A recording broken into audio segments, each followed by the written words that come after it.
Hi, my name is Mr. Ray, and this is episode 2 in my climate series, The Giant Climate Math Mistake at the Core of Climate Theory.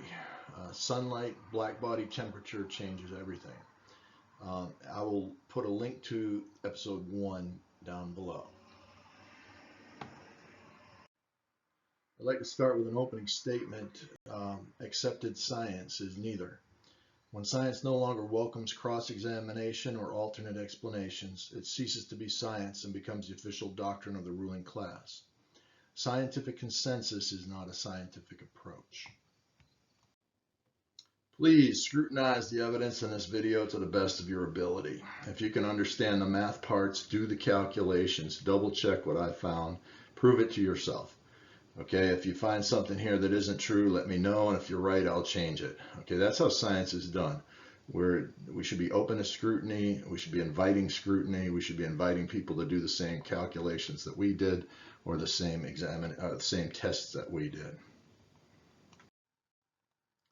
All right, so the question is, why is sunlight important? Well, to study global warming, we have to know how much is the Earth warmed by the sun, and how much warmer is the Earth because it has an atmosphere. This slide shows how sunlight's calculated for any specific location. From the NASA Earth fact sheet, sunlight will hit the top of the atmosphere with 1361 watts of power per square meter. Okay, some of that gets reflected, which is 30.6%. And so that when the sun is directly overhead, about 944.5 watts per square meter gets through and is absorbed by the Earth. So there's a little diagram over here. We got 1361 watts at the top of the atmosphere. 944.5 is not reflected. So when the sunlight's coming straight down, it's 944.5 watts per square meter. And that's a full dose of radiation when the sun is directly overhead. Okay, when the sun's not directly overhead, then you can see the sunlight hits at a slant, and instead of being this narrow band here, it's spread out along this, which is more spread out than this line. So when the sun is not directly overhead, then the absorbed light is less intense because it's spread out here, spread out more. And for those of you that are into the math, 944 watts spread out over 1 meter. When the light hits the Earth at an angle, it's spread out over distance d from here to here. Okay, and then so you have 944.5 watts spread out over d meters.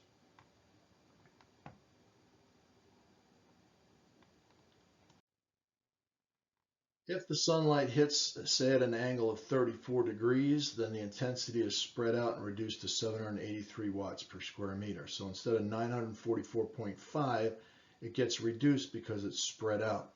Now let's, for the people that like math, let's stop and take a look at the math right here. So 944.5 watts spread out over d meters is the same as 944.5 divided by d. Well, that's the same as 944.5 times 1 over d. And if you look at 1 is the adjacent side to the tilt angle, adjacent over the hypotenuse, 1 over d is the same thing as the cosine of this angle right here, this tilt angle. So if it's tilted 34 degrees, instead of tilted 0 degrees, would be straight on. If it's tilted 34 degrees, then it's 944.5 times the cosine of that tilt. So if the tilt's 34 degrees, then the radiation striking the Earth is 944.5 times the cosine of 34, and that comes out to 783 watts per square meter. So then we can take the sunlight, that watts per square meter of sunlight, and convert it to temperature. And we convert the power of sunlight, watts per square meter, at each location into a temperature using the Stefan-Boltzmann equation. Now here I've rearranged the Stefan-Boltzmann equation a little bit. Sometimes this square meter area is multiplied to both sides, and you'll see an A on this side. I've just changed it around so that we can directly go from watts per square meter to temperature.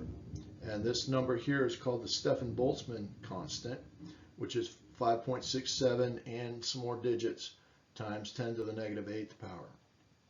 So that's the Stefan-Boltzmann equation. And at a 34-degree tilt, the sunlight power is 783 watts per square meter. So we'd put 783 right there. And then we'd convert that into a temperature to show how much temperature was being caused by sunlight at that particular angle, at that particular location. Okay, when the sun is at that angle and that amount of radiation is being absorbed, then this would give us the temperature of the sunlight that's coming in. So the sunlight, or we also call that the blackbody temperature at that location, would be 343 Kelvin or 70 degrees Celsius, which is 158 degrees Fahrenheit. So when the sunlight is tilted at 34 degrees, you're getting 158 degrees Fahrenheit worth of sunlight being absorbed at that location. Now, it might seem strange that a location could have a sunlight temperature of 158 Fahrenheit. However, any point on the unlit side of Earth has a sunlight temperature of 0 Kelvin, which is negative 459.67 Fahrenheit. So sunlight temperatures, if there's no sunlight at all, it's much colder than what you would experience. And if and the sunlight temperature at 34 degrees could produce, the energy alone could produce a temperature of 158 Fahrenheit.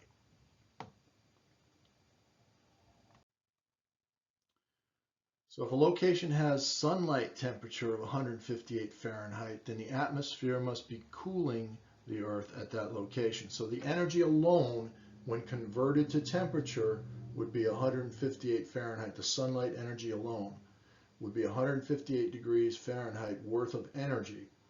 But the reason it doesn't get that hot is because the atmosphere acts to cool that location by transporting the heat to somewhere else. Now, if a sunlight temperature on the dark side of the Earth or the unlit side of the Earth there's no sunlight, so it's negative 459.67 Fahrenheit, the Earth doesn't actually get that cold, even though there's no sunlight energy, because heat energy from the warmer side is being transported to the colder side. So the atmosphere is actually warming the Earth on that side. So when the atmospheric or surface temperature is lower than the sunlight temperature, then the atmosphere is acting to transport energy away to other locations, and it's cooling the Earth. When the sunlight temperature is lower than the atmosphere, than the surface temperature, then the atmosphere is acting to warm that location. Okay, so we saw how to take sunlight and convert it to temperature. And you take the amount of sunlight being absorbed, and then you use the Stefan-Boltzmann equation and you convert it to a temperature. Well, sunlight strikes the Earth at angles ranging from 0 to 90 degrees. If you're a person standing right here on the Earth, let me get a little highlighter here. If you're a person standing right here on the Earth, then and the sunlight was coming straight down on you, then you get the full blast of radiation. That'd be 944.5 watts per square meter. But you can see as you go along the Earth's surface, if you're standing here and your head would be pointing out this way, then the sunlight would be coming in at an angle. And the angle gets steeper and steeper until it reaches the very edge, which a person standing right at this location, the angle would be, the sunlight would be tilted 90 degrees. So the sunlight ranges on the sunlit side from 0, which is straight on, all around from 0 to 90 on the lit side. Now the whole unlit side, of course, has no sunlight, and so it is 0. Climate theorists wanted to get an average sunlight or average blackbody temperature for the entire Earth. And so the way to do that, the long way, would be to do like what I just showed you, and that is to go location by location, angle by angle, and see what each separate temperature is for each separate location on the Earth, both on the lit side and the unlit side, and then average all those temperatures together. Now, that can be done with calculus, and it can also be done in small increments, 1 degree or half a degree, and then assigning area for each one of those degrees, and you can figure out using small increments what the average blackbody temperature is. But they didn't want to do all that, and so a while back, and I'm not sure how far back, somebody came up with a shortcut to try to calculate the average sunlight or average blackbody temperature for the entire planet. Climate theorists reasoned that the total radiation absorbed by the Earth would be the same as the total radiation that would be absorbed by a flat disk with the same diameter as the Earth. And so here's a little diagram of this. The sun shining this way, the total radiation that's absorbed by the Earth on a sphere would be the same as the total radiation absorbed by a disk the size of the Earth. The total radiation that's absorbed by the disk would be 944.5 watts per square meter. Remember, that's what's not reflected, multiplied by the disk area. And for the disk area, we can just put pi r squared. We don't have to know the exact number. And then that would equal 944.5 times pi r squared. Then spread out evenly or divided over the Earth's surface area. The Earth's surface area for the sphere would be 4 pi r squared. So we'd take 944.5 pi r squared divided by 4 pi r squared. And you can see right there that the pi r squareds would cancel out. And you'd end up with 944.5 divided by 4, which is about 236 watts per square meter. And that is the average radiation that would be absorbed by the Earth if it were spread out over the entire surface. So then taking 236 watts per square meter, which is the average if it were spread out evenly over the whole Earth, they then took the Stefan-Boltzmann equation and to find the temperature. And so they said, well, if the average radiation for the whole Earth is 236 watts per square meter, then the average blackbody temperature using the Stefan-Boltzmann equation would have to be 254 Kelvin.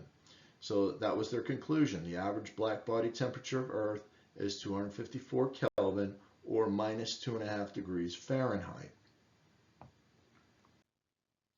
Since the average surface temperature of the Earth is 288 Kelvin, and their calculated sunlight blackbody temperature was 254 Kelvin, so in other words, the temperature from sunlight was 254, but the Earth's actual surface temperature is 288, they concluded that the atmosphere must be warming the Earth 34 degrees Kelvin.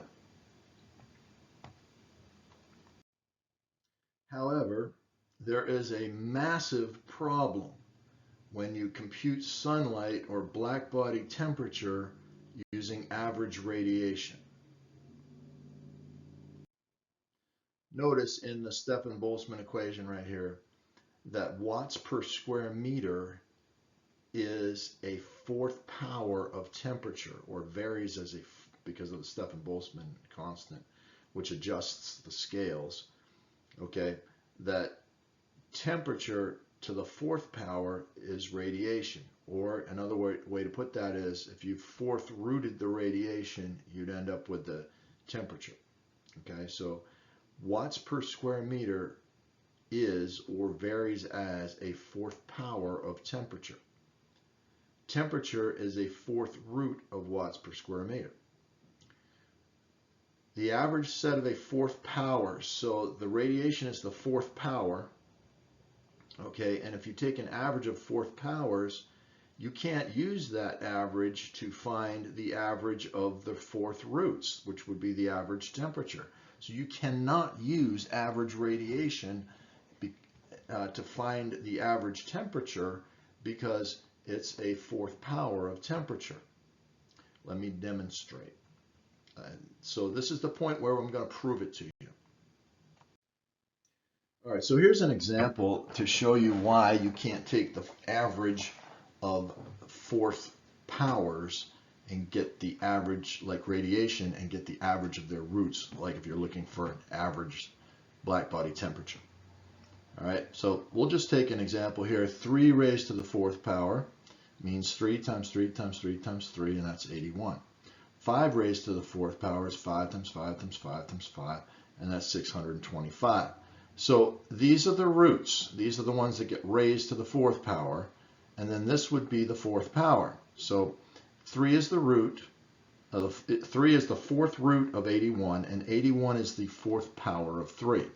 625 is the fourth power of 5, and 5 raised to the fourth power is 625. So 5 is the fourth root of 625. So that's the small ones are the roots and the big ones are the powers. All right. Now if we take the average of these fourth powers, the average of 81 and 625 is 353. That is the average of these two fourth powers. But if we take the fourth root of that, we get 4.33. And if you look at the root 3 and the root 5, the average of 3 and the average of 5 is only 4. It's not 4.33. Well, you say that's close. Well, really, close doesn't cut it. All right, the real average of 3 and 5 is 4. 4.33 is too high. Now let's go to another example. Okay, in this example, we're going to go with 0 and 4. Now, as you're looking at this, these fourth powers over here, so 0 to the fourth power is 0, because 0 times 0 times 0 times 0 is 0. All right, so this is a fourth power, this is a fourth root. All right, and also in your mind, you can say, well, this is the fourth powers are like the radiation, and the fourth roots are like the temperatures. So if we want the average temperature, and we use average radiation, we're going to see what happens. 4 to the fourth power is 4 times 4 times 4 times 4, which is 256. So 4 is the root, 256 is the fourth power. 256 is like the radiation, 4 is like the temperature. All right. So if we take the average of the radiation, the average of the fourth powers here, the 0 and the 256, you add them up and divide by 2, you get 128 as the average radiation between those two locations, or the average fourth power. Really, we're just kind of relating it to radiation. We'll get to exact radiation examples in a minute. But we'll just take these two for now. We got two fourth powers. We got 0 and 256. The average is 128. The fourth root of 128 is 3.36. But if you look at the real average over here of the roots, and this would be like taking the average temperature, the average of 0 and 4 is 2 exactly. 3.36 is way too high. So you can't use the average of the fourth powers to find the average of the roots. It doesn't work that way.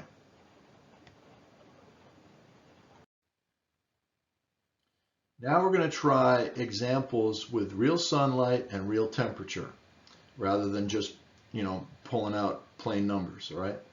So let's take where we were, 783 watts per square meter. Remember, that was at 34 degrees. We had 783 watts per square meter being produced. It produced the temperature, Stefan-Boltzmann equation produced the temperature of 343 Kelvin. So where sunlight was tilted 34 degrees, we had 783 degrees of radiation, which would produce a black body temperature of 343 Kelvin. Now, if we compare that with a location on the unlit side, the unlit side is getting 0 watts per square meter of sunlight. That, in the Stefan-Boltzmann equation, produces a temperature of 0 Kelvin on the unlit side. Now, if we want to find the average black body temperature between those two locations, all right, and we use average radiation between those two locations, let's see what happens. If we look at the real average sunlight temperature between those two locations, we take 343 Kelvin and 0 and add them up and divide by 2. You get 171.5 Kelvin. That is the real sunlight, the real black body average temperature between those two locations. Any spot on the unlit side and that place where the angle was 34 degrees, the average temperature between those, the average black body temperature between those two locations is 171.5 Kelvin. The average radiation, you'd have to take 783 and add it to 0 and divide by 2. You end up with 391.5 watts per square meter. That's the average radiation. Now, when we put that average radiation into the Stefan-Boltzmann equation, we get an average temperature, a so-called average black body temperature between those two locations of 288 Kelvin. And you can see that that's way too high. The actual temperature produced at each location is 343 and 0. The real average of that is 171.5. But when we use average radiation between those two locations, we end up with 288. So it's way too high. So apparently, when they came up with this shortcut, nobody bothered to check it by using the long method, by taking calculus or whatever, or even small increments, and going location by location, spot by spot, all over the Earth, to try to find out what the real average black body temperature was. Everybody kind of just accepted it and took the average radiation and produced a so-called black body temperature for Earth of 254 Kelvin. And they not only did it for Earth, they do it this way for every planet. For every planet. If you look up the black body temperature of every planet, it's all done using average radiation, which is way too high. It's a meaningless number based on the average of fourth powers and then derived from the average of fourth powers. It's a meaningless temperature. It's not the real black body temperature. And when it's done the long way, when it's done the correct way, either through calculus or by small increments on a spreadsheet, the real sunlight black body temperature for the whole Earth is only 144 Kelvin. It's not 254 Kelvin. It's 144 Kelvin. Or 146 Kelvin when you include something called emissivity. Okay, so the emissivity of Earth, when I looked it up, is 0.93, and when you include that, you end up with 146 Kelvin. So the real average black body temperature for the entire Earth, if you take it location by location over the entire Earth, would be 146 Kelvin. That's the real black body temperature. 254 is way too high, and it's because it's based on average radiation, an average of fourth powers, which violates mathematics. So 254 Kelvin is a meaningless temperature derived from average radiation that is way too high, and it has no reality in the real world. The true sunlight black body temperature average for the whole Earth is 146 Kelvin. So this does reflect reality.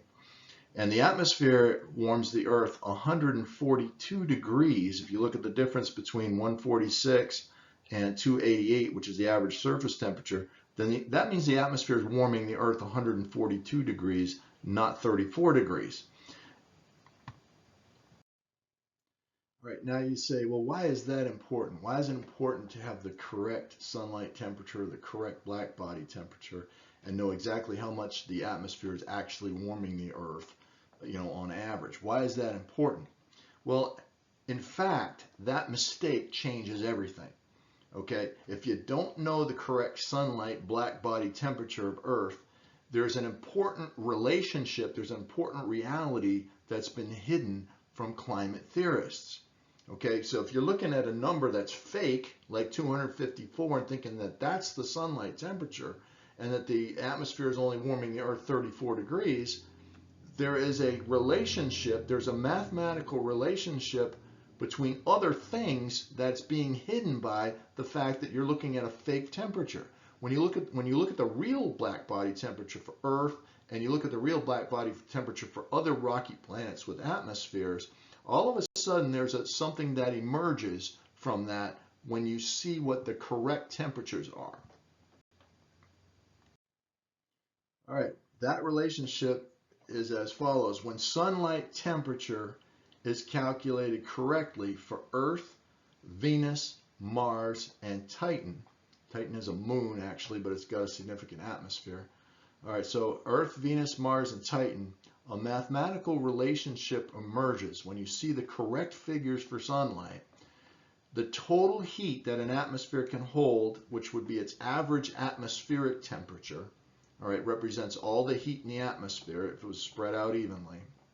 The average atmospheric temperature, okay, depends on absorbed sunlight, that's that black body temperature, the absorbed sunlight, and average surface pressure. All right, the average pressure of the gases at the surface, there's a mathematical relationship between that, the average sunlight that's absorbed, the correct black body temperatures show a relationship between those two things and the amount of heat that the atmosphere can hold.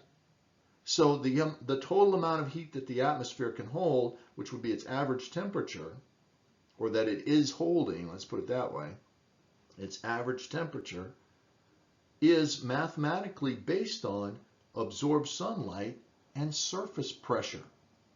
It has nothing to do with how much greenhouse gases you have in that atmosphere. Earth has a way different ratio of greenhouse gases than either Mars, Venus, or Titan. Mars and Venus have astronomically high amounts of carbon dioxide in their atmosphere. Mars has more carbon dioxide per cubic meter than Earth does in its atmosphere at its surface.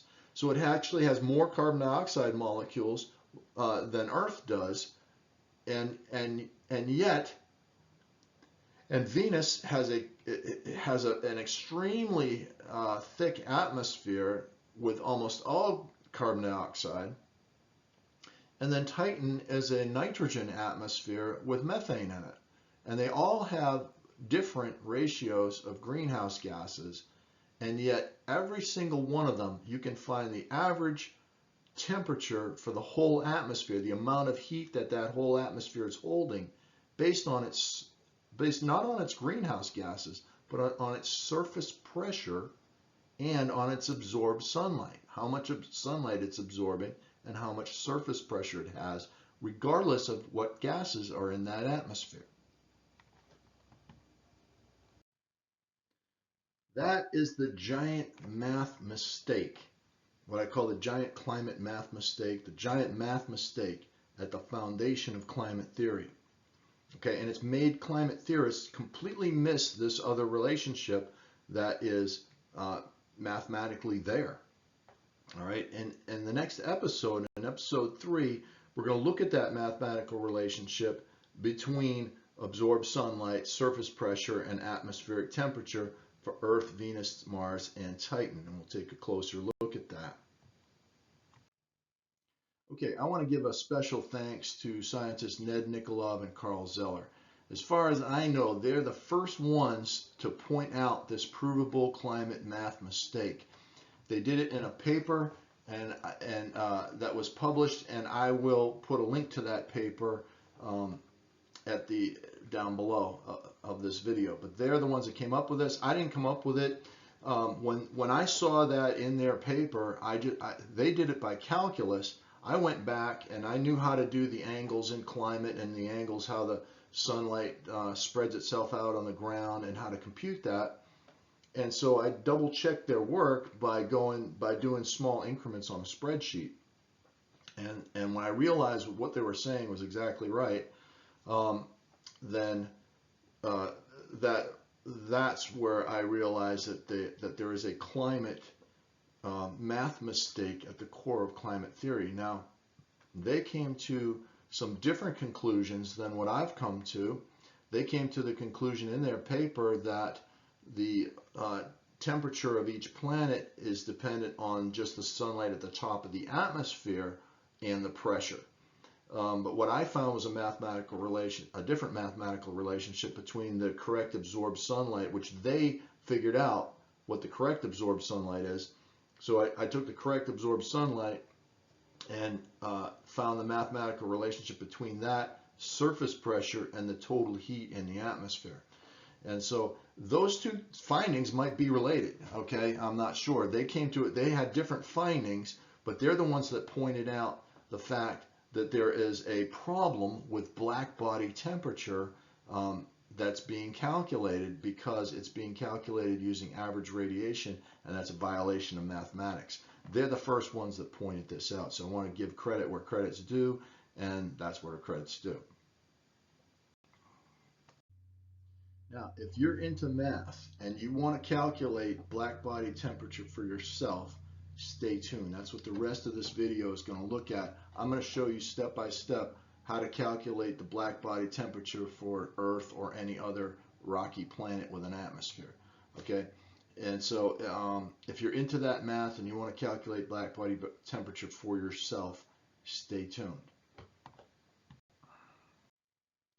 All right, so to do this, now I chose to do it incrementally on a spreadsheet. If you can figure out how to do it by calculus, either by reading Nikolov and Zeller's paper or doing it on your own. And there's another slight difference between my findings and their findings. I just used the figures off the NASA fact sheet. They used slightly different figures that they came up with for things like sunlight at the top of the atmosphere and those kind of stuff. So I just wanted to go straight with what NASA was reporting, and so I used that instead. But you'll see it if you check out their paper. So the method that I used to double check their method, their calculus method, the method I used was on a spreadsheet. I'm going to show you that now. All right, so on a spreadsheet, the first thing you're going to do is you're going to list you're going to make a column, and you're going to list the angles 0 to 90. In the next column, and I'll show you this in a second, in the next column, you're going to convert to radians because the computer likes to use radians. Then you're going to take the cosine of each radian. Then you're going to make sure that the last cosine is 0 because if you take the cosine of 90, you're going to see a funny little figure down there that's not 0. It should be 0. So you change that to 0. And then you're going to take, the next column will be the solar irradiance at the top of the atmosphere, which is 1361 watts per square meter. And then, we were talking about 944.5 being absorbed.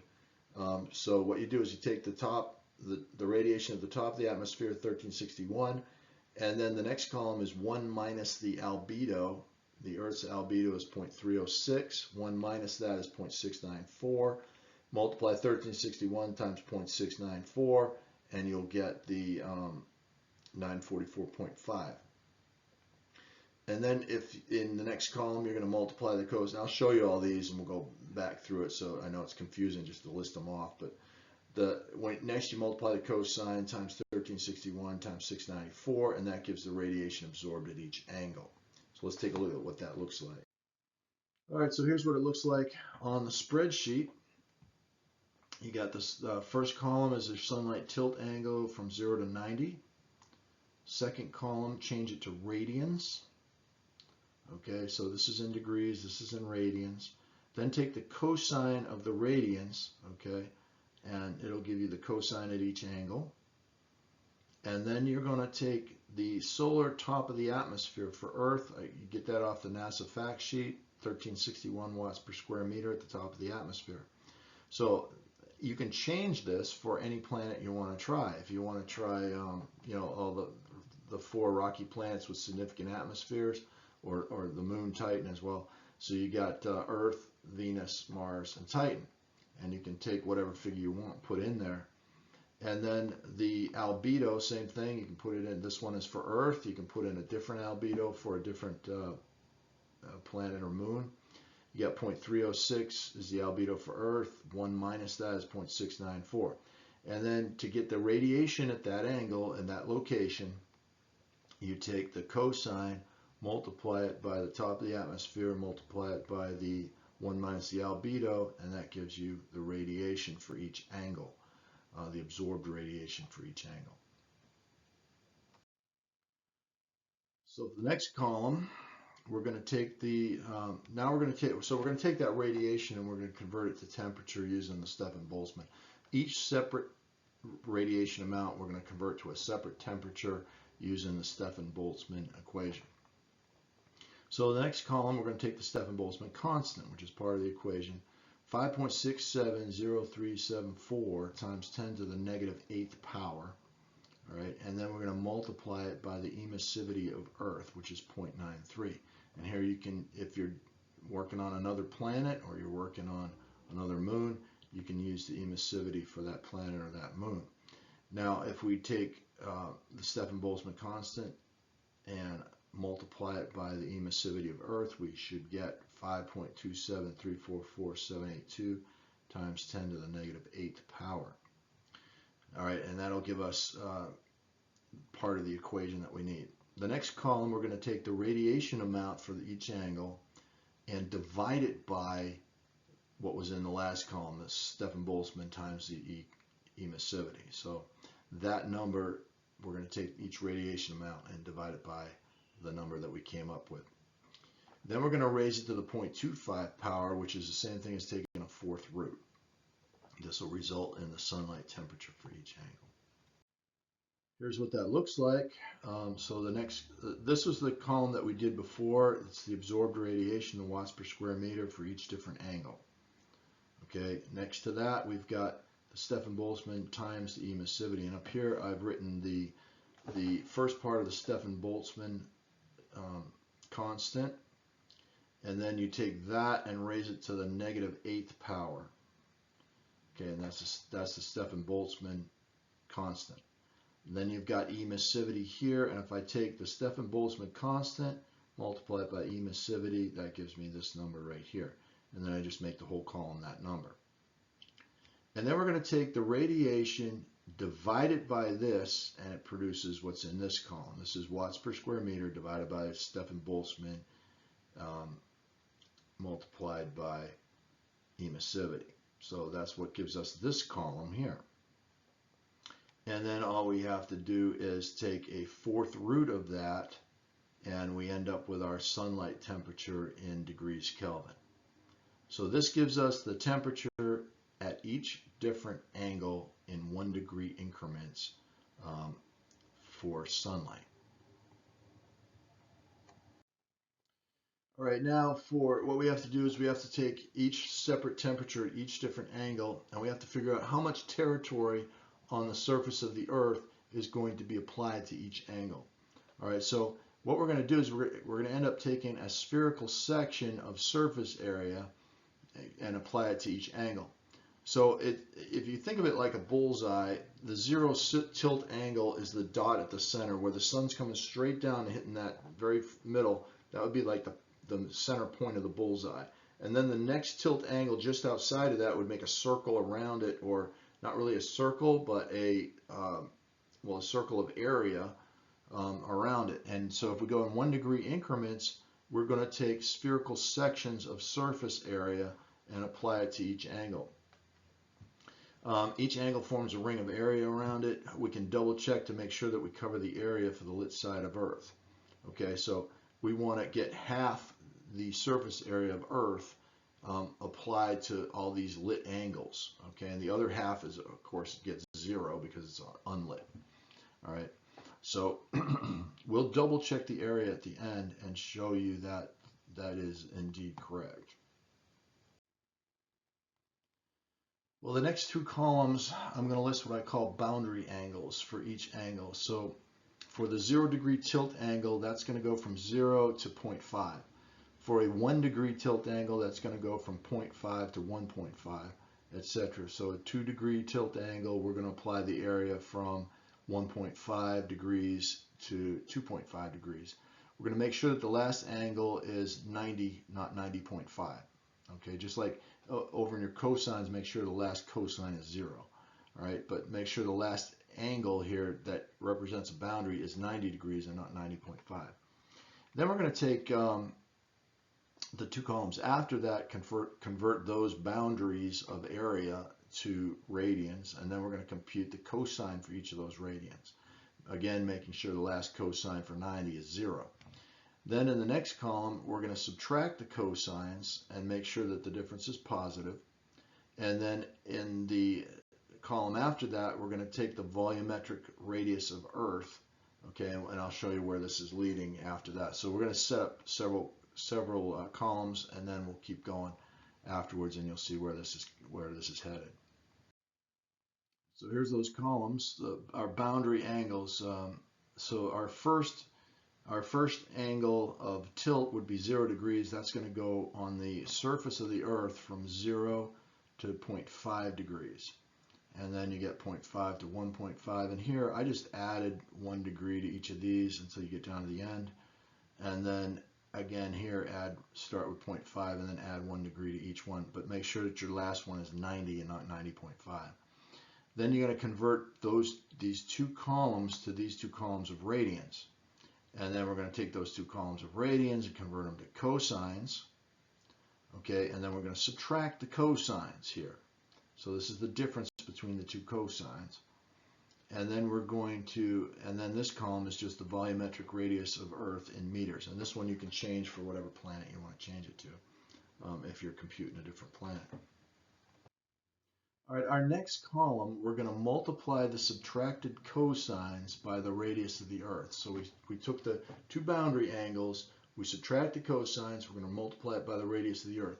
This yields the height of the spherical section that we're going to apply to each separate temperature. Okay, this is the height of the spherical section of area that's going to be applied to each temperature. And you do that by subtracting the cosines of the two boundary angles and then multiply it by the radius of the Earth. Next, we're going to multiply 2 times pi times the radius of the Earth times that height of the spherical section. So it's 2 pi rh is going to give us the surface area of that spherical section that we're applying to this angle of sunlight that's hitting the Earth and creating a certain temperature. Then we're going to double check the surface area so that you can see that I'm not trying to fudge things in any way. And then we're going to multiply the area times the temperature. Okay. Okay, so here's the first column, the volumetric radius of the Earth in meters. And again, you can replace that with other planets, the volumetric radius. I just got this off the NASA fact sheet. Okay, then the next column is the section of the height in meters. This is where we subtracted the two cosines and multiplied it by this radius. Okay, so two cosines are subtracted, then multiplied by this radius gives you the section height in meters. The meters height of the spherical section applied to each temperature. Then we take the spherical section's area in square meters. That is pi r 2. That is 2 times pi times this radius times this height. So 2 pi rh. So 2 pi times this radius times this height yields you the area section. All right, the section of the spherical area that we're going to apply to each temperature. Now, what I've done up here, this is angles 0 to 90, and I've taken the sum of this sectional area. The sum of this sectional area is this figure right here. So I just add, took a sum. You can do that if you know how to use a spreadsheet. Take the sum of this whole column. It comes out to this. I double that because this is the lit side that we're working with here. So if you double it, you get this figure.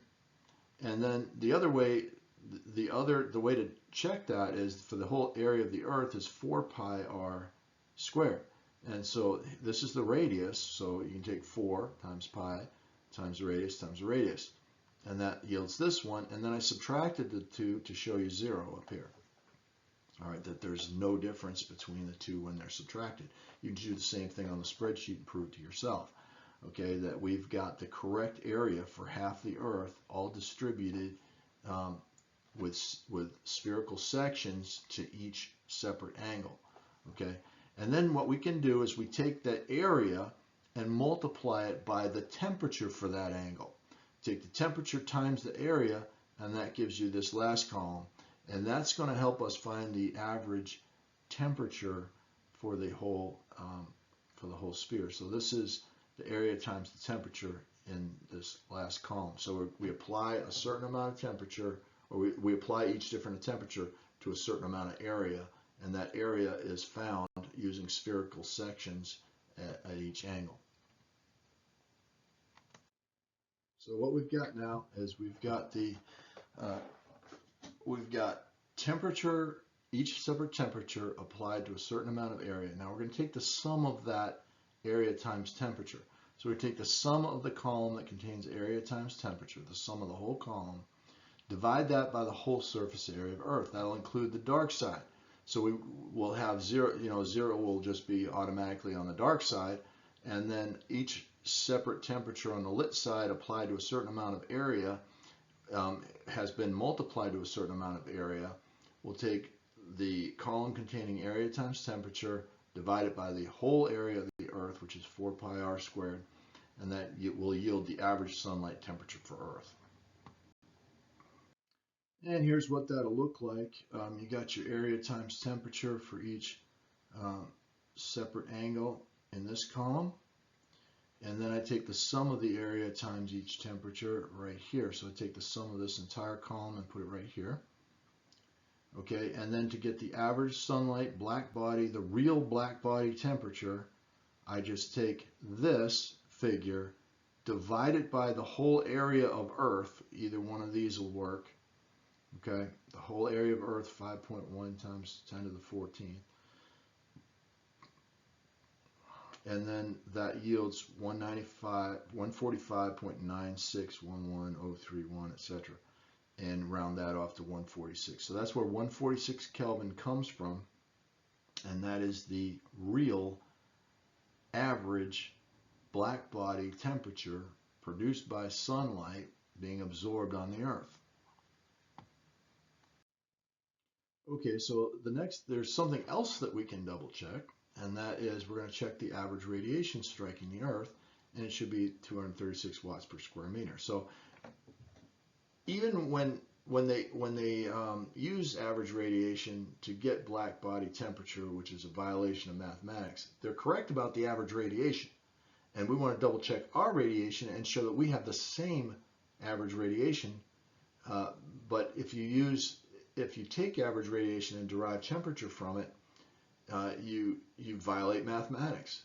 But we can take the separate radiations that we have and see what our average radiation is for Earth. It will be the same average radiation. So we have two different methods of deriving temperature.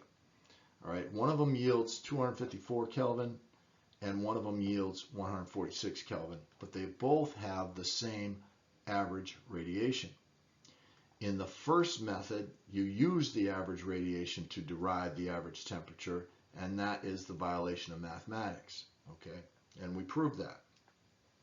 The second method, you take each separate amount of radiation, change each separate angle's radiation to a separate temperature, apply each separate temperature to a certain amount of area, and then divide out the area, and you end up with the real average of the roots, the real average temperature, okay?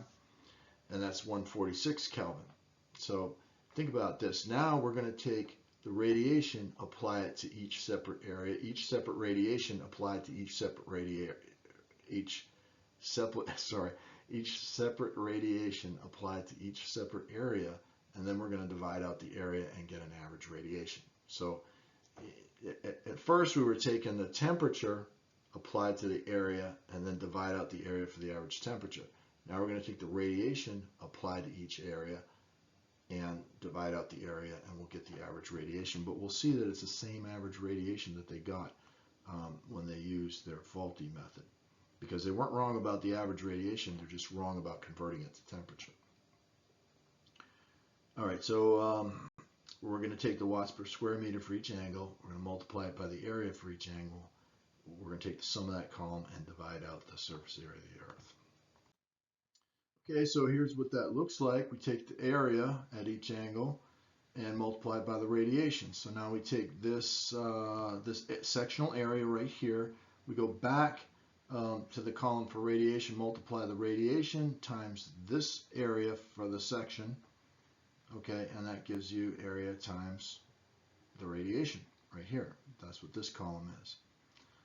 After that, we take the sum of that column, comes out right here. So the sum of this entire column comes out right here.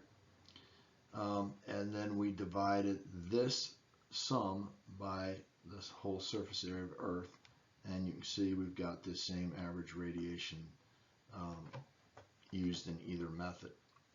Okay, so that verifies the fact that if we have the same average radiation, we have the same surface area as Earth, then we're applying it correctly using the spherical section method. To recap, two different temperatures are calculated. The first uses average radiation, which is a clear violation of math, and the violation itself is called Holder's inequality for integrals. Okay, and it produces the accepted black body temperature of 254 Kelvin, and you'll see that everywhere.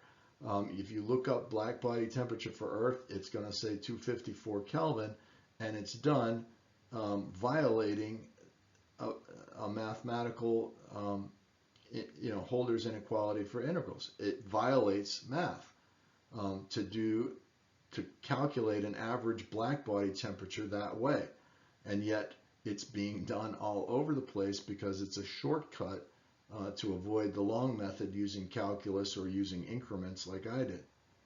All right, if you do it the second way, the long way, it shows 146 Kelvin.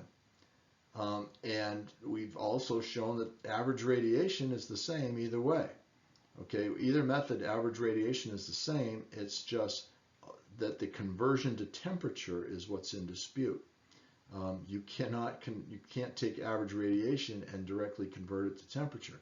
You have to take each separate amount of radiation, convert it to temperature, and then average the temperatures.